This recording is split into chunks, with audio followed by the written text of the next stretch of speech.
Unfortunately, Diana, they're not making any public statements at this point, but the daughter of Bob and Jane Bashara is opening up about the allegation that her dad was having an affair.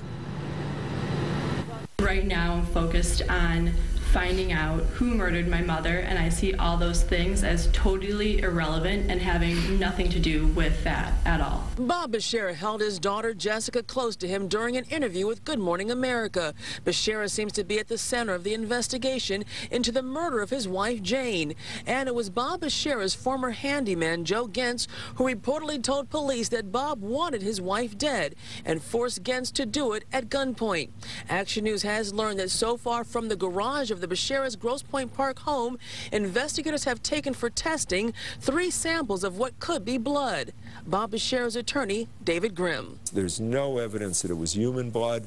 We've got a scene, a crime scene that's been contaminated for 12 days, and now all of a sudden a second evidence tech team finds something that the first evidence tech team didn't find. I'm scared that with all the ineptness and with all the innuendos and everything else, that people will judge me not how I am, but how they want me to be. I'm frightened about this. To know that I could spend the rest of my life in jail for a crime I didn't commit is a very scary thing. And those samples of what could be blood are being tested by Michigan State Police, and those results are expected back soon. Diana, back to you. All right, Kim, we know police obtained a search warrant for the Bashara home, but have they gotten a search warrant for DNA from Bob Bashara?